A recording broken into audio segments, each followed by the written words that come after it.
Mesir punya 4 macam penjara.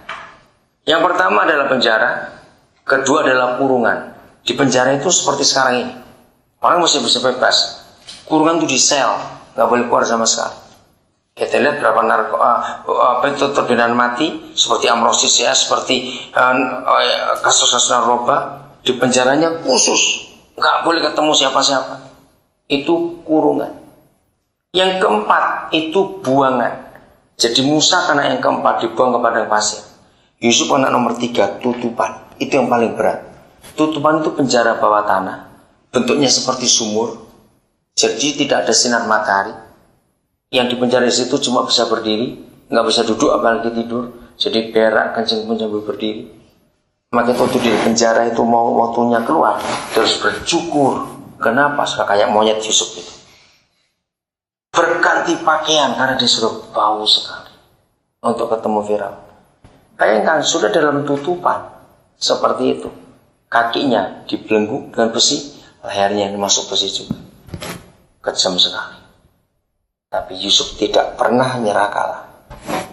Dan dia nggak putus asa. Karena dia tahu buku harian papaku adalah begini tulisan.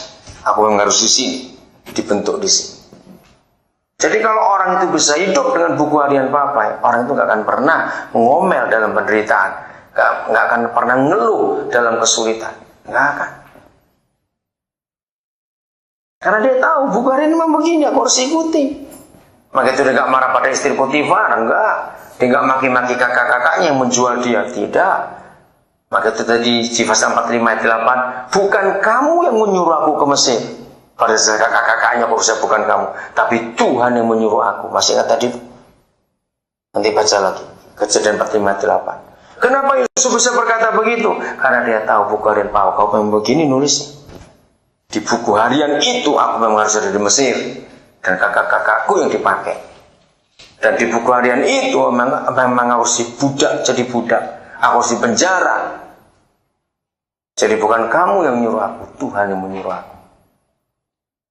Kenapa dia bisa berkata positif? Karena memang dia tahu itu buku hariannya. Amin.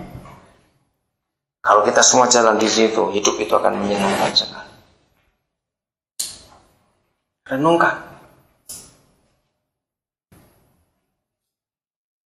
Jadi kalau gitu, ada nggak persoalan bisa mengalahkan kita dalam hidup ini? Jawab, ada tidak? Nggak ada. Ada nggak kesulitan bisa menghentikan kita untuk melangkah? Ya ada. Kalau kita tahu itu buku harian, ya jalani. Maka itu usahakan kita semua mengerti kehendak Bapa. Maka kalau kita semua hidup seperti ini, pasti amani dan ada dalam kehidupan kita. Pasti. Ayat yang terakhir, Yohanes pasal 19. Saya suka melihat ayat ini, Yohanes pasal 19. Mengapa ada tulisan begitu indah dari firman ini? Yohanes pasal 19.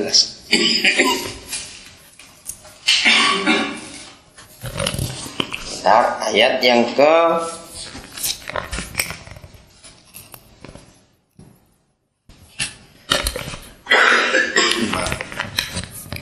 19 ayat yang ke 41.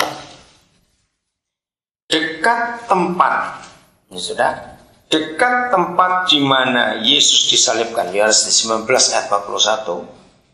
Ada apa? Ayo baca, ada apa? Suatu taman. Dan dalam taman itu ada suatu kubur yang baru yang di dalamnya belum pernah dimakamkan seseorang. Di tempat dekat Yesus disalib. Berarti tempat apa? Penderitaan atau tempat disalib. Tapi mengapa Papa terus ada suatu taman? Mengerti artinya?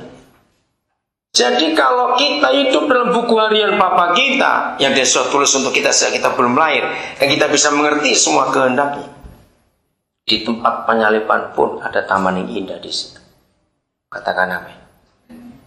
Di tempat penderitaan pun, Yusuf dalam penderitaannya di penjara, dia tetap bisa membuat taman yang indah.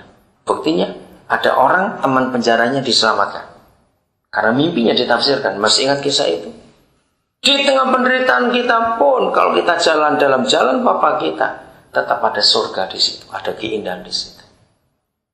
Lagi sekali itu rencana global Papa. Datangkan surga ke bumi, buat bumi jadi seperti surga. Karena Papa buat Taman Eden dulu, karena dia ingin keindahan. Hebat bukan Papa kita itu? Maka itu jangan kalah dengan penderitaan, jangan.